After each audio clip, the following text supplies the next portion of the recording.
that kind of a person. Thank you, Madam Speaker. Deputy Speaker. Thank you, Madam Speaker, for giving me this opportunity.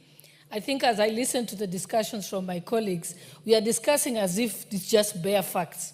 What we are discussing is crimes that have been committed by the former Deputy President.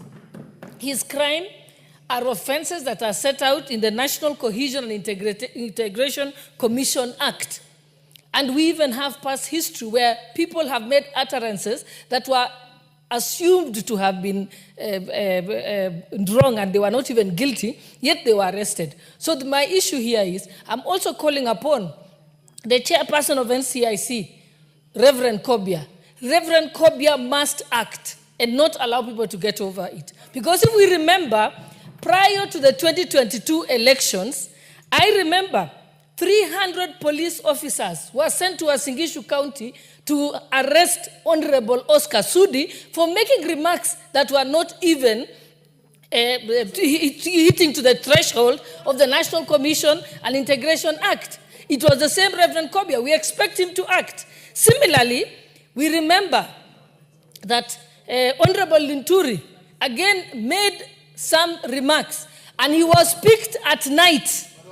Yes, he mentioned that word in Uasin Gishu, and he was picked swiftly by the police and ferried to Nairobi at night for arrest. The same thing happened to Oscar Sudi. Why is it that the former Deputy President has not been arrested? In fact, this House must hold the National Cohesion and Integration Commission to account, because they cannot have double standards when it comes to deal with people. You need to read the National Cohesion and Integration Act. And therefore, that is what we must say. And we, again, speaking as Member of Parliament for Uasin Gishu County, which bore the brunt of the post-election violence, we cannot allow anyone to mention that again. We made peace. The pastors and the old men had a meeting in Korusoi. That matter was settled, and we promised ourselves that we shall never mention it again. So on behalf of the people of Uasin Gishu County, we are very offended by the remarks of the former Deputy President.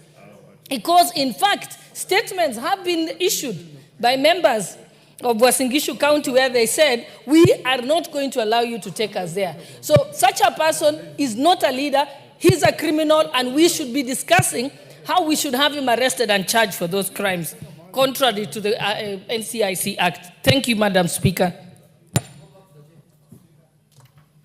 Honorable Oundo. Thank you, Honorable Speaker. Honorable Speaker, it is important for us as a country to accept the truth, reality, and live the talk. Honorable Speaker,